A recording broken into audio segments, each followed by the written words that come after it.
की तरफ चलने लगा। बाबा के पास पहुंचते ही उसने देखा कि वो बाबा अब भी अपने ध्यान में ही लीन थे।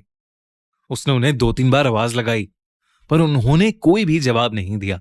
फिर मजाक के तौर पर रौनक ने पास से एक लकड़ी उठाई और बाबा को उस डंडी के तीखे कोने से छुआ। बाबा की आंखें एकदम से खुली और रौनक की ओर गईं।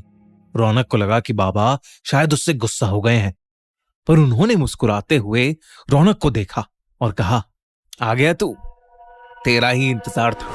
रौनक एकदम से थोड़ा घबरा गया। आप मुझे जानते हो बाबा? इस बात का कोई जवाब बाबा ने नहीं दिया। बस उन्होंने अपने गले से एक माला निकाली और रौनक के हाथ में रख दी। बाबा ने कहा, ये ले और रात को ये माला पहनकर सो जाना, कल तुझे सारे जवाब मिलेंगे। रौनक ने बिना कुछ सोचे उस बाबा से वो माला ले ली और वापस अपने परिवार के पास आ गया। उस रात रौनक ने माला पहनकर सोना शुरू किया। जैसे ही उसने अपनी आंखें बंद की, उसके सपने एकदम अजीब और खौफनाक हो गए।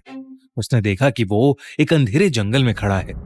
उसके आसपास बड़े बड़े पेड़ हैं जिनमें आग लगी हुई है और उस आग से पूरा आसमान लाल हो गया है। तभी उस जंगल में एक गहरी आवाज गूंजने लगी, जैसे कोई उसका नाम पुकार रहा हो।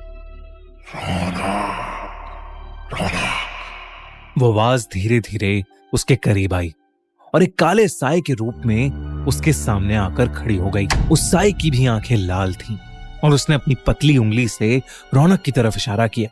तू मुझे लेने आया था, अब तेरे साथ चलने का समय आ गया। उस साए ने रौनक से ये कहा और एकदम से वो साया जैसे उसके अंदर ही समा गया। रौनक चिल्लाते हुए नींद से उठा। उसकी शर्ट पसीने से भीग चुकी थी।